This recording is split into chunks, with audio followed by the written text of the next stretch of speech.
دوستو، آج میں آپ کو لے چلتا ہوں اس زمانے میں جب مسلمان سلطنت اپنے عروج پر تھی۔ محلات سونے سے چمک رہے تھے، لشکر فتوحات کے جھنڈے گاڑ رہے تھے اور بادشاہوں کی طاقت آسمان کو چھو رہی تھی۔ لیکن ان سب کے درمیان ایک ایسا شخص تھا جس کے پاس اقتدار تو تھا مگر دل میں خوف خدا بھی تھا۔ یہ کہانی ہے خلیفہ عمر بن عبد العزیز کی، ایک ایسا حکمران جو صرف تخت پر نہیں بیٹھا بلکہ انصاف کے معنی بدل کر چلا گیا۔ وہ دن یادگار تھا جب عمر بن عبد العزیز کو خلافت سونپی گئی۔ محل کے در و دیوار سجے ہوئے تھے، لوگ خوشی کے نعرے لگا رہے تھے، لیکن وہ خود ایک کمرے میں بیٹھا چپ چاپ آسمان کی طرف دیکھ رہا تھا۔ جب وزیر اندر آئے تو حیران رہ گئے۔ خلیفہ کے چہرے پر خوشی نہیں بلکہ آنکھوں میں آنسو تھے۔ وزیر نے کہا، امیر المومنین، یہ دن تو خوشی کا ہے، آپ رو کیوں رہے ہیں؟ عمر بن عبد العزیز نے دھیرے سے کہا، میں رو اس لیے رہا ہوں کہ آج میرے کندھوں پر امتی محمد کا بوجھ رکھ دیا گیا ہے۔ اگر میں انصاف نہ کر سکا تو قیامت کے دن میرے لیے جواب دینا مشکل ہوگا۔ اگلے دن دربار لگا، ہر طرف گہما گہمی تھی۔ محافظ، وزیر، قاضی سب موجود تھے۔ عمر بن عبد العزیز تخت پر بیٹھے تھے، لیکن ان کے سامنے سونے کا تاج رکھا ہوا تھا۔ انہوں نے تاج کو دیکھا اور کہا، یہ تاج نہیں، ایک آزمائش ہے، میں اسے پہنے بغیر ہی حکومت کروں گا۔ پھر دربار میں اعلان کیا، آج سے بیت المال یعنی عوام کا خزانہ صرف عوام کے لیے ہوگا، کسی شہزادے، کسی وزیر کو اس میں سے ایک درہم بھی نہیں ملے گا۔ یہ اعلان سنتے ہی پورے دربار میں سناٹا چھا گیا۔ پہلی بار کسی خلیفہ نے اپنے خاندان کی خاص مراعات ختم کر دی تھی۔ وقت گزرتا گیا، محلات کے سونے کے فرشوں پر اب سادہ چٹائیاں بچھ گئیں، شہزادوں کے لیے رکھے گئے گھوڑے فروخت کر دیے گئے، خلیفہ کا کھانا صرف دال اور روٹی پر آ گیا۔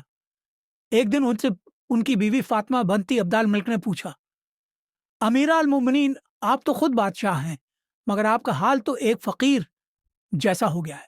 عمر بن عبد العزیز مسکرا کر بولے، فاطمہ، میں اس وقت تک سکون سے نہیں سو سکتا جب تک میرے ملک میں ایک بھی بھوکا انسان باقی ہے۔ ایک رات دربار کے دروازے پر دستک ہوئی۔ محافظ نے کہا، امیر المومنین، ایک شخص آپ سے ملنا چاہتا ہے۔ خلیفہ نے اجازت دے دی۔ ایک عام آدمی اندر آیا، پٹے کپڑے، چہرے پر غم، کہنے لگا، امیر المومنین، میرا پڑوسی زبردستی میری زمین ہتھیا گیا ہے۔ میں قاضیوں کے پاس گیا مگر وہ اس کا ایسر و رسوخ دیکھ کر خاموش ہو گئے۔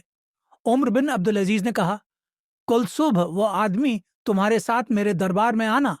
اگلی صبح جب دربار لگا تو وہ ظالم شخص بھی آ گیا جو خلیفہ کا رشتہ دار تھا۔ دربار میں سب کی نظریں خلیفہ پر تھیں۔ انہوں نے دونوں کو سنا اور پھر قاضی سے کہا، حق بات لکھ دو، چاہے فیصلہ میرے قریبی کے خلاف ہی کیوں نہ ہو۔ قاضی نے فیصلہ عام آدمی کے حق میں دیا۔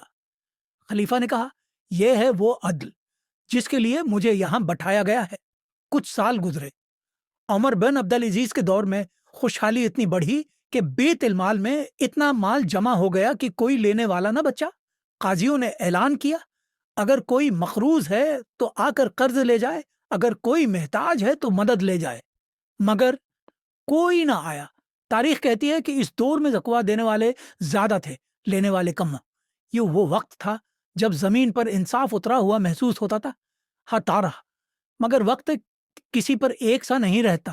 خلیفہ کی عمر ابھی 40 سال کے قریب تھی کہ اچانک کو سخت بیمار پڑ گئے۔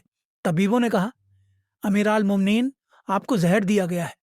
انہوں نے مسکرا کر کہا، اگر یہ موت کا پیغام ہے تو میں خوش ہوں، کیونکہ میں اللہ کے حضور شرمندہ نہیں جاؤں گا۔ ان کی بیوی فاطمہ رونے لگے، کہنے لگے، ہم آپ نے خود پر اتنی سختی کیوں کی؟ آپ چاہتے تو دنیا کی نعمتوں میں جیتے رہتے۔ خلیفہ نے آہستہ کہا، فاطمہ، اگر میں چاہتا تو محل سجاتا، مگر میں نے اپنے رب کی رضا سجا لی۔ اگر میں چاہتا تو سونا جمع کرتا، مگر میں نے نیکیوں کا خزانہ جمع کر لیا۔ جب موت قریب آئی تو خلیفہ نے اپنے بیٹے کو بلایا۔ بیٹا قریب آیا تو خلیفہ نے کہا، بیٹے، میں تمہارے لیے دولت نہیں چھوڑ رہا، مگر اگر تم نیک رہو گے تو اللہ تمہیں ساری دنیا دے دے گا، اور اگر تم گناہ گار ہوئے تو دولت بھی تمہیں فائدہ نہیں دے گی۔ بیٹے کی آنکھوں سے آنسو بہنے لگے۔ خلیفہ نے مسکرا کر کہا، جا، اپنے رب سے وعدہ کر کہ تو بھی انصاف سے حکومت کرے گا جیسے تیرے باپ نے کی تھی۔ چند لمحوں بعد خلیفہ عمر بن عبد العزیز کی روح پرواز کر گئی۔ محلات میں ماتم چھا گیا، غریبوں کی آنکھوں میں آنسو آ گئے اور دشمن بھی کہنے لگے، ہم نے ایسا بادشاہ نہیں دیکھا جو خود کم کھاتا تھا مگر رعایا کے پیٹ بھرتا تھا۔ تاریخ نے لکھا کہ عمر بن عبد العزیز کے بعد زمین نے کوئی ایسا انصاف پسند حاکم نہیں دیکھا۔ دوستو، اقتدار کی اصل طاقت تخت میں نہیں، عدل میں ہوتی ہے۔ عمر بن عبد العزیز چلے گئے مگر ان کا انصاف آج بھی زندہ ہے، اور شاید یہی وجہ ہے کہ جب کوئی حاکم ظلم سے توبہ کرتا ہے تو لوگ کہتے ہیں شاید اس کے دل میں عمر بن عبد العزیز کی روح جاگ گئی ہے۔